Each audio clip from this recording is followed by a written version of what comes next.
बस करो गरुड़ देव, तुम्हारी बुद्धि एक पक्षी के तुल्य ही रहेगी। तुम्हें तो कोई भी मूर्ख बना जाता है। चलो हम सर्वशक्तिमान हैं या कोई और, इसका निर्णय आज कर ही लेते हैं। ब्रह्मा जी ने विष्णु जी तथा शिव जी को बुला लिया। ब्रह्मा जी ने सारी बात विष्णु जी और शिव जी को बताई। एक बार विष्णु जी के वाहन गरुड़ देवता ब्रह्मा जी के पास ज्ञान चर्चा करने गए। प्रणाम हो ब्राह्मण। आइए गरुड़ देव, आसन ग्रहण कीजिए। भगवान, मैं आपसे कुछ ज्ञान चर्चा करने आया हूँ। आप सर्वश्रेष्ठ बुद्धिमान और वेदों के ज्ञाता माने जाते हो। क्यों नहीं गरुड़ देव, बोलो, ऐसी क्या बात हो गई?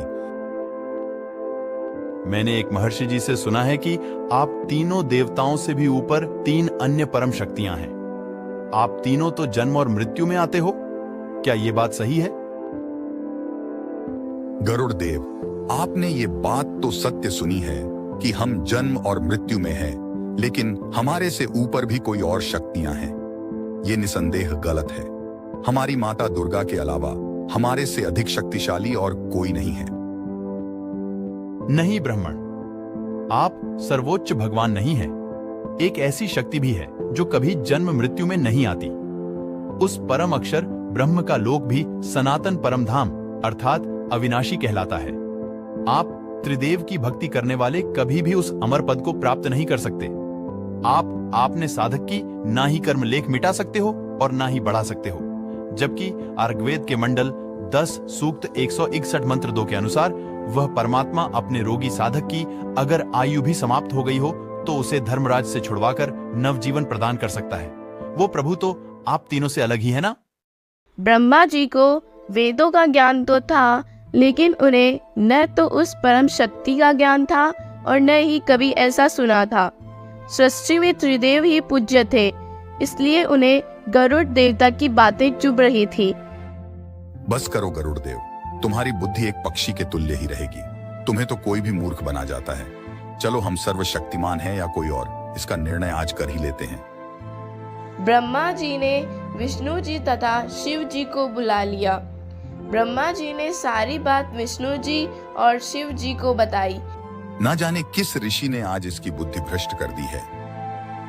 वे दोनों भी गरुड़ देवता से शुद्ध हो गए। हमारे इस प्रकार विवाद से कोई निर्णय नहीं होगा जब तक कि हम किसी संपूर्ण ज्ञानी से हमारा समाधान न करवा लें। हम सभी को यह ज्ञान होना आवश्यक है कि आखिर इस सृष्टि का रचनहार कौन है। सभी ने निर्णय किया कि वे माता दुर्गा से ही अपना समाधान करवा लेते हैं। सभी माँ दुर्गा के पास पहुँचे। माता जी, आज ये गरुड़ देव न जाने किन की बातों में उलझ गए हैं। इसका कहना है कि हम तीनों से भी अन्य परमेश्वर हैं, जो एकमात्र अविनाशी है।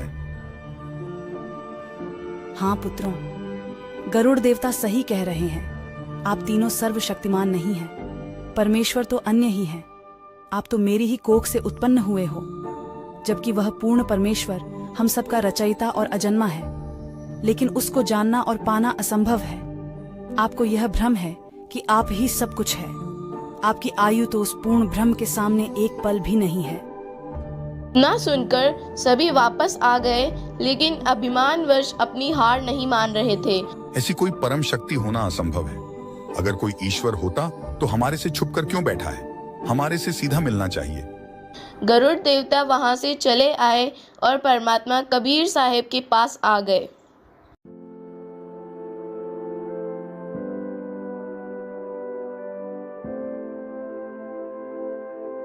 क्या हुआ गरुड़ देव, आपके त्रिदेव ने आपकी मानी की नहीं?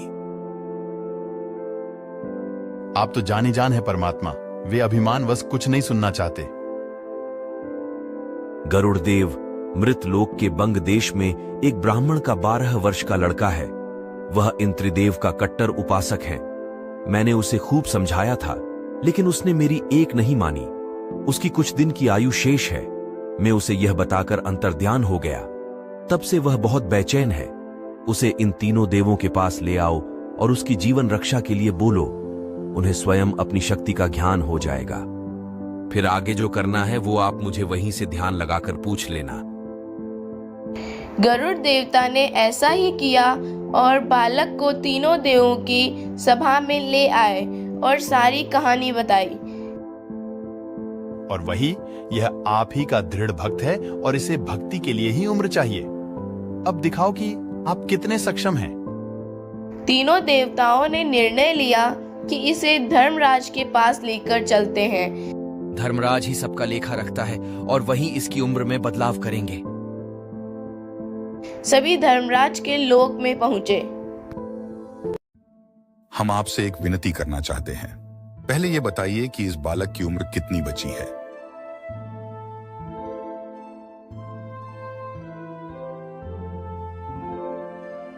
ब्राह्मण, इस बालक की उम्र अब मात्र 3 दिन की ही शेष है। क्या आप इस बालक की उम्र में वृद्धि कर सकते हैं? नहीं विष्णुनाथ, इसकी उम्र में बदलाव असंभव है। यह हमारा अच्छा भक्त है और इसे केवल भक्ति करने के लिए ही उम्र चाहिए। भोलेनाथ, ऐसा कुछ भी हो लेकिन उम्र नहीं बढ़ सकती। ये मेरे हाथ से परे की बात है। भाई धर्मराय, यह हमारी इज्जत का सवाल है। हमारी कुछ तो मान मर्यादा रख लीजिए। हम कोई रोज थोड़ी आते हैं। क्षमा करो ब्राह्मण, मैं ऐसा करने में असमर्थ हूं। हाँ, एक उपाय है।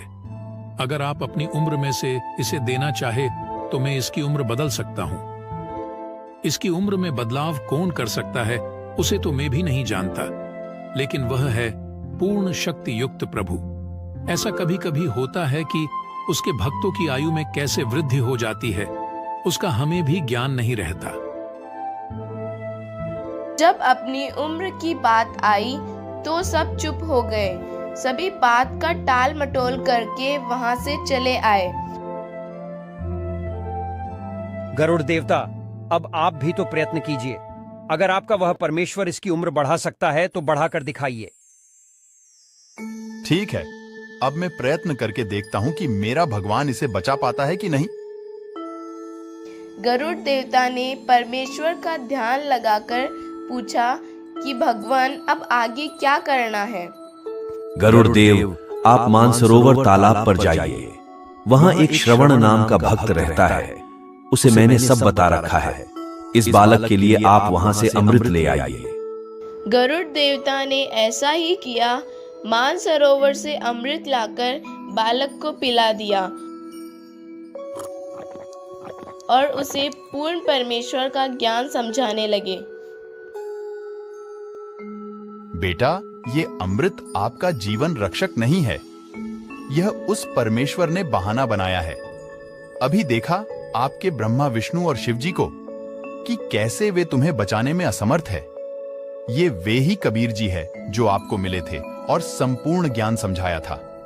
अगर जीवन रक्षा चाहिए तो इनसे सत भक्ति ग्रहण कर लेना। पूर्ण परमेश्वर कबीर साहिब वहां पहुंच गए। क्षमा कीजिए भगवान, मैं आपको नहीं जान पाया। मुझे सत भक्ति प्रदान कीजिए मालिक। परमेश्वर ने बालक को दीक्षा दी और वह ब्रह्मा, विष्णु, महेश जी की भक्ति त्याग कर पूर्ण ब्रह्म परमेश्वर की सत भक्ति करने लगा। लगभग 15 दिन बीत गए। एक दिन गरुड़ देवता बालक को लेकर ब्रह्मा जी के पास गए। विष्णु जी तथा शिव जी भी वहां आ गए और बालक को देखकर अचंभित थे। सभी धर्मराज के पास गए। क्या यह वही बालक है जो कुछ दिन पहले आपके साथ यहाँ आया था? हाँ, यह वही बालक है। कृपया अब इसकी उम्र बताइए।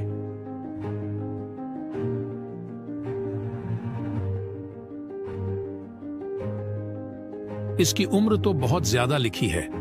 इसकी मौत अब आस पास भी नहीं है। ऐसा तो ऊपर से आदेश आने पर ही बदलता है। यह किसी सामान्य के बस की बात नहीं है। ऐसा तो कभी कभी ही होता है। यह उसी पूर्ण परमेश्वर का करिश्मा है। बालक और गरुड़ जी का और अधिक विश्वास परमेश्वर में दृढ़ हो गया, लेकिन ब्रह्मा, विष्णु और शिव जी से अभी भी मान बढ़ाई नहीं छूट रही थी।